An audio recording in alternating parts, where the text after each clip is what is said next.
Sir మీరు జబల్పూర్ నుండి field experience కోసం బయటకు వచ్చారంటున్నారు. అయితే ఈ క్రమంలో మీకు ఇంజనీరింగ్ చేయించాలి, మంచి చదివించాలనుకున్న మీ అమ్మగారిని చూడాలి కానీ లేదు పార్టీ అగ్రనేతల పరిచయాలు కానీ అప్పుడే పెరిగాయి? జబల్పూర్లో యాక్చువల్గా అప్పుడు మేము రీసెర్చ్ వర్క్లో ఉన్నాం కదా, అసలు నాకు ఏ ఆలోచన కూడా లేదన్నట్టు. కానీ సంబంధం చూడాలి అస్సలు ఏ ఆలోచన నాది 24 hours. ఎందుకంటే నేను చిన్నగా ఉన్నప్పుడే నేను ఇంజనీర్ని కావాలన్న కోరిక నాకు బలంగా కసి ఉండేది కదా. ఇక్కడికి వచ్చినాక ఆ కసి అంతా తీర్చుకున్నాను అన్నట్టు.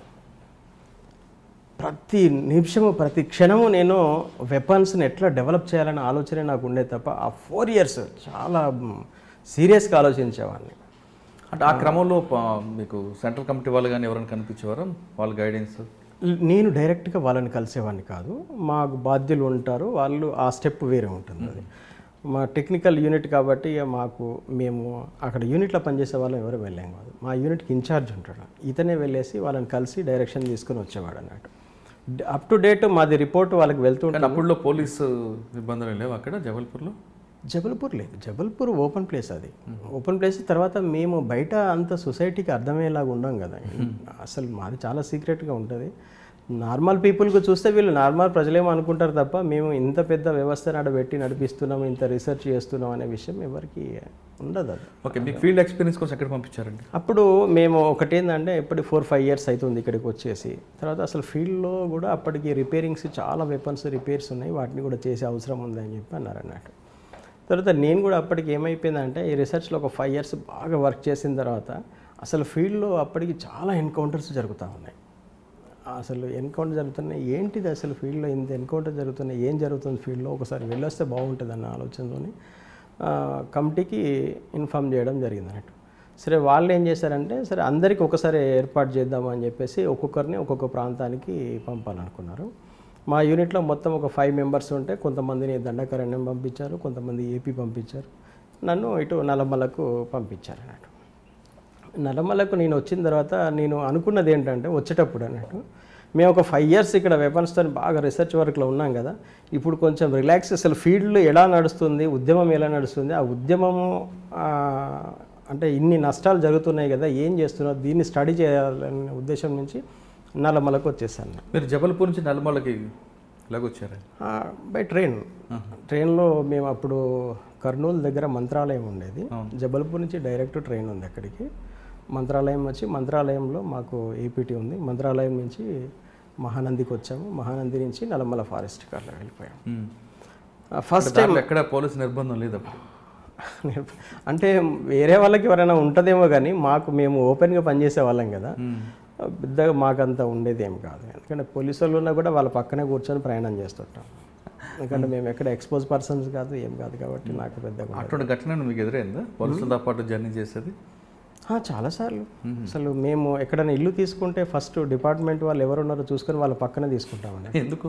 ఎందుకంటే పక్కన ఉన్న వాళ్ళ మీద వాళ్ళకు అనుమానం రాదు.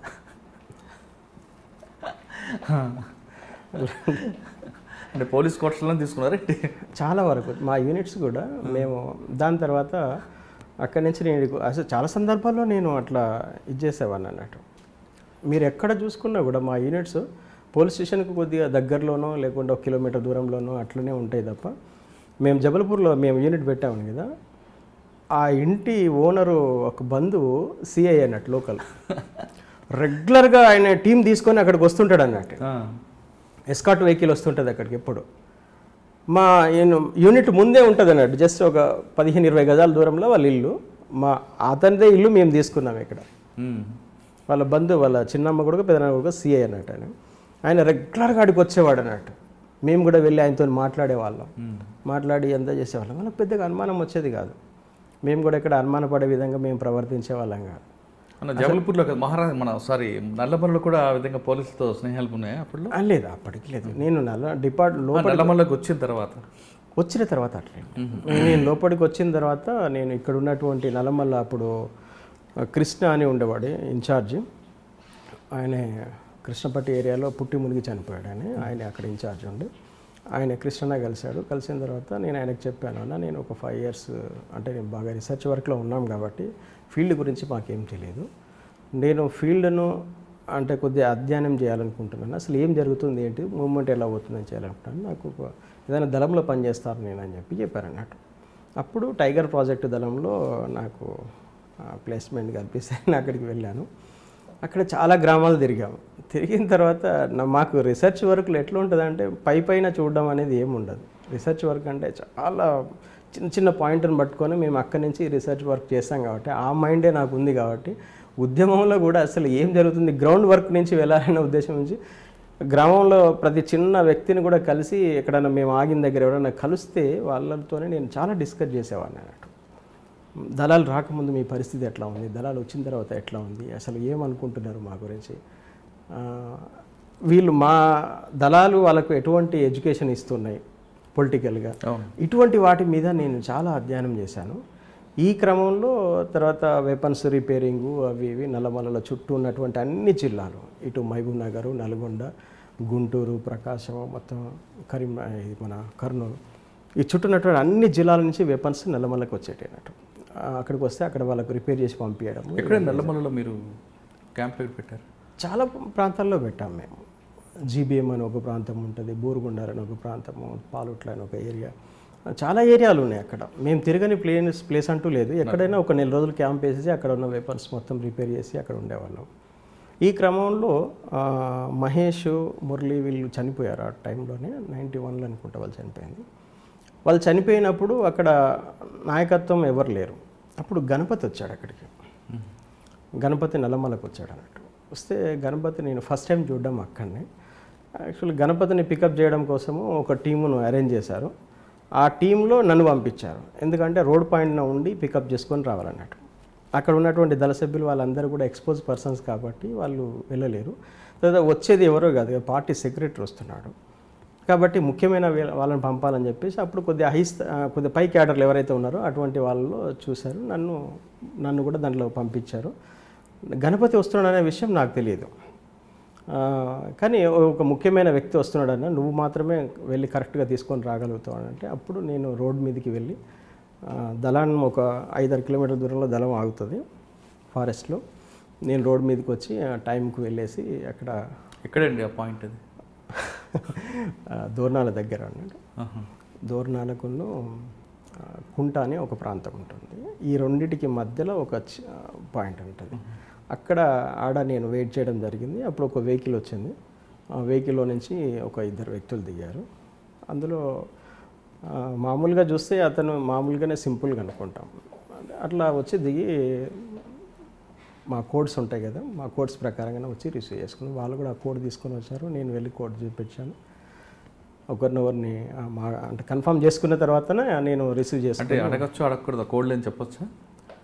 అంటే ఏముండదండి. మేము ఫర్ ఎగ్జాంపుల్ ఆ రోజు ఉన్నటువంటి మా కోడ్స్ ఏంటి అంటే, గణపతి గారు రిసీవ్ కోడే చెప్పండి. అలాగా ఎపిసోడ్ అయిపోయింది కాబట్టి జస్ట్ ఒక పేపరు, తర్వాత ఒక మ్యాగజైన్ లాంటివి అవి పట్టుకొని రోడ్డు మీద ఉండాలి.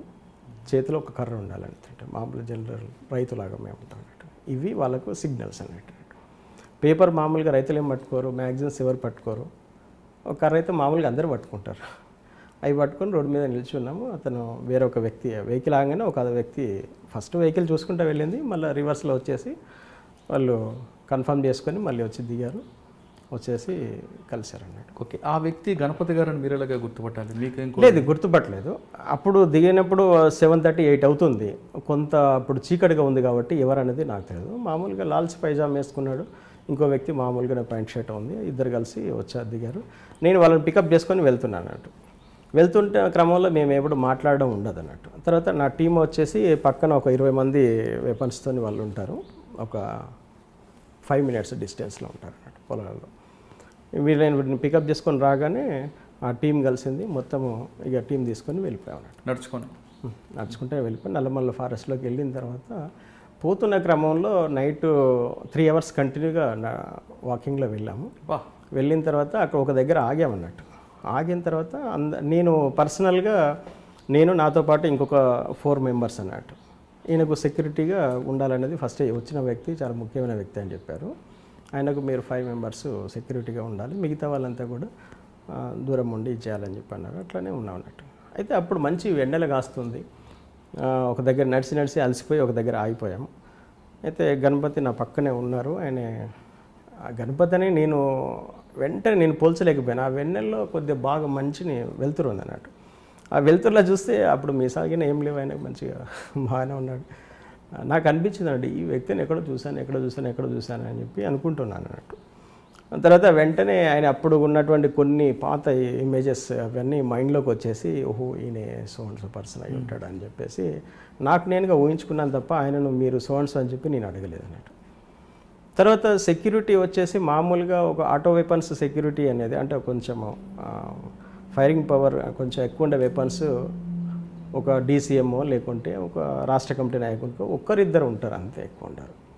ఒక 4-5 ఆటో వెపన్స్తోని ఒక అందరు కమాండర్ స్థాయి వాళ్ళు సెక్యూరిటీగా ఉన్నారు అంటే ఈయన చాలా ఇంపార్టెంట్ వ్యక్తి అనేది మనకు అర్థమవుతుంది అన్నట్టు. మామూలుగా ఎవరికి వాళ్ళు అట్లా అనుకున్నారు, నేను కూడా అలాగే అనుకున్నాను.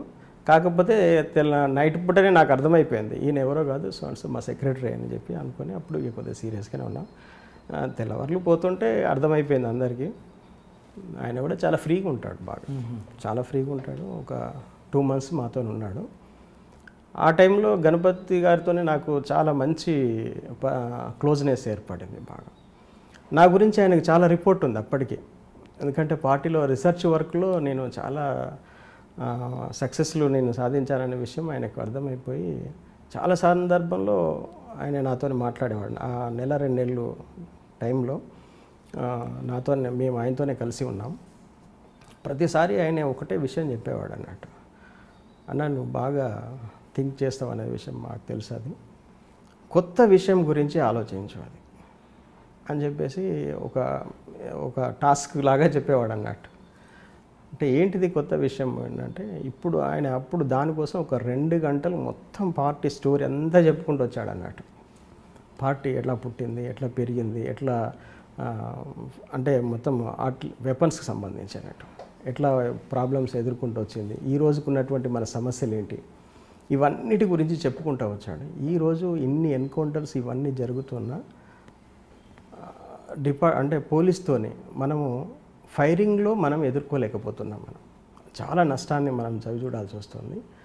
మన పార్టీకి చిన్న వెపన్స్తోని పెద్దగా అంత సక్సెస్ మనం సాధించలేము. పెద్ద వెపన్స్ కావాలి. పెద్ద వెపన్స్ అంటే అది తక్కువ అమ్యునిషన్తో ఎక్కువ మందిని నష్టపరిచేటువంటి వెపన్స్ కావాలి. కాబట్టి మీరు మీ మైండ్ని అంతా దాని మీద పెట్టి మీరు ఆలోచించండి. ఇప్పటివరకు చాలా మీరు రీసెర్చ్ డెవలప్మెంట్లో చాలా వెపన్స్ని డెవలప్ చేశారు. ఆ వెపన్స్తో పాటు మనకు ఇట్లా ఎక్కువగా నష్టాన్ని చేకూర్చే, శత్రువుకు ఎక్కువ నష్టాన్ని చేకూర్చేటువంటి వెపన్స్ మనకు కావాలి. దాని మీద మీరు దృష్టి పెట్టి ఆర్టిలరీ వెపన్స్ను మీరు డెవలప్ చేయండి అని చెప్పి అక్కడ నల్లమలలో చెప్పడం జరిగింది అన్నట్టు. ఇక ఆ రోజు నుంచి నేను ఆర్టిలరీ వెపన్స్ ఏమున్నాయనేది దాని మీద నేను ఆలోచించడం, చివరికి ఒక్కొక్కటి అంటే రాకెట్ లాంచర్స్ ఆలోచన అనేది అక్కడి నుంచే మొదలైంది అన్నట్టు. మీరు చూస్తున్నారు ఐ డ్రీమ్ న్యూస్ని. Please subscribe I dreams. For more videos, subscribe I Dream. Please subscribe for more videos. I dream. I dream. For more videos, Subscribe, I dream. Please subscribe. Subscribe I dream channel. Do subscribe. I dream. I dream ఛానల్ని subscribe చేయండి. Do watch I dream.